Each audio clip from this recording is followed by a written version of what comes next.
Chapter 1. A Case of Horse Sense. The great detective laid down his guitar, lit up a cigar, and sank back contentedly into his favourite armchair, puffing reflectively as the strains of his affecting rendering of the Beatles' hit of yesteryear still hung in the nostalgia-laden atmosphere.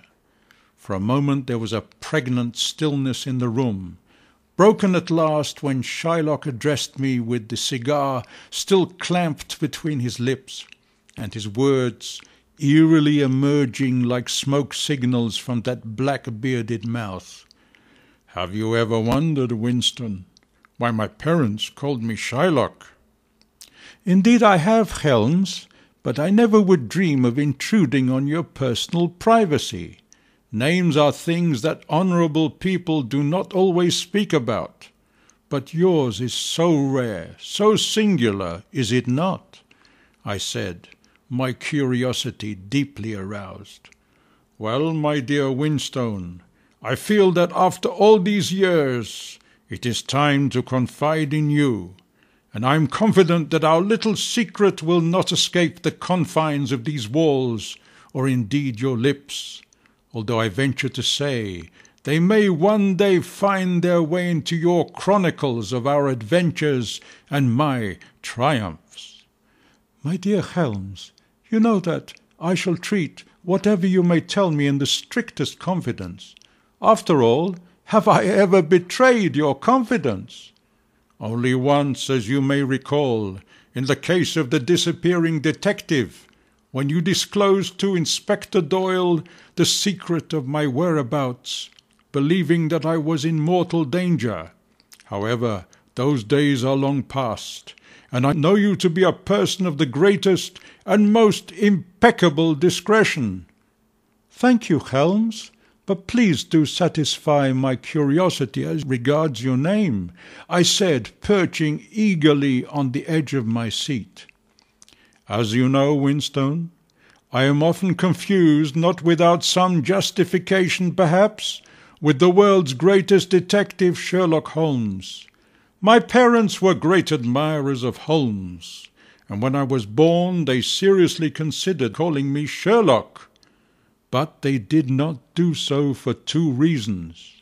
Firstly, they did not think it honourable to give their son the name of the immortal and unique character and his incomparable exploits.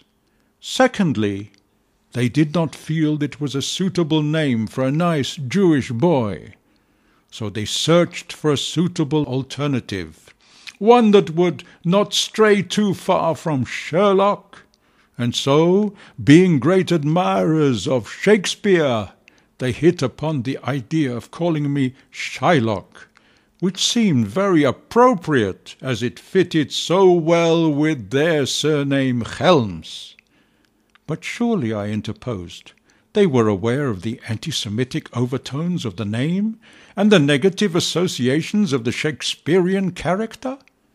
"Naturally they were aware of this, but they regarded Shylock as a tragic hero, as a symbol of survival in a hostile world, of integrity and determination, and one which was also in line with their own merchant origin.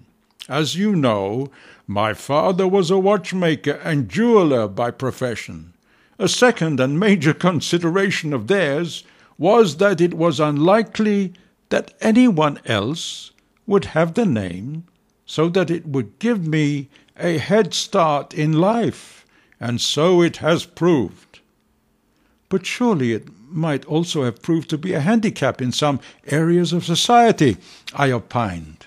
"How true," observed Chelms in a grimmer tone of voice. "In school and in public school I was subjected to all manner of ridicule and anti-Semitic jibes, and there were not a few occasions when I cursed my parents' choice of name, and even considered changing to something less provocative. But then I gradually realized that having such a name was a test of my character, and that to retain it for life would actually refine and define my personality, and so it proved.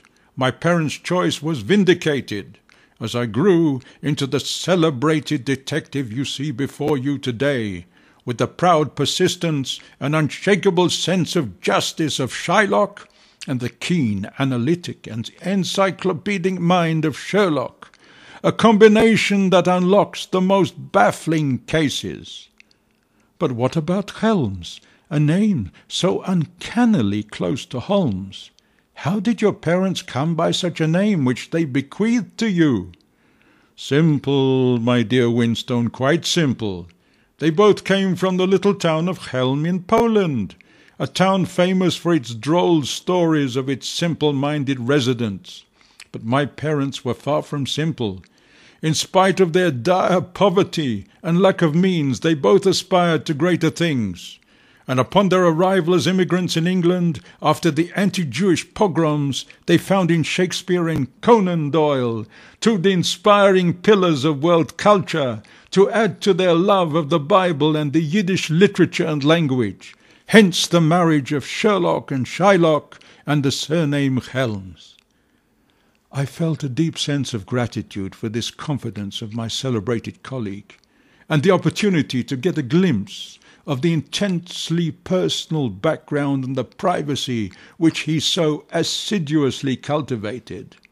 At the same time, I suddenly became aware of the amazing resemblance of my own surname, Winston, to that of the one and only Dr. Watson, Sherlock Holmes' legendary, loyal and admiring confidant. "No doubt, Winston," observed Chelms, interrupting my reverie, "you are wondering at the remarkable resemblance of your own surname with that of Dr. Watson." "But Chelms," I gasped, "how on earth did you—" It was as if he had been reading my thoughts. "Simple, my dear Winston, quite simple. Your honest face has become to me in the course of time like an open book, and reading your innermost thoughts is now child's play to me. Therefore, adducing that you were pondering the coincidence of your name and Dr. Watson's, I ventured to break in on your thoughts to add a further coincidence, that you also are a doctor by profession, although a veterinarian, and not one that cures the ailments of humans. Although I have my doubts whether Dr. Watson's father was a rabbi like yours." I was dumbstruck by this further display of Chelm's remarkable powers of observation and interpretation of the human physiognomy, and promised myself henceforth to try and keep a poker face in his presence. Our discussion was rudely interrupted by a loud and insistent banging at the door of Shylock Chelms' rooms at 223 Bacon Street, Hendon. "That will be Lord Chortle," said Chelms. "Only one man in England bangs so loudly on doors with a riding crop, without prior warning of his arrival." Chelms got up and opened the door. "Come in, Lord Chortle. No need to break down the door. I have been expecting you all morning."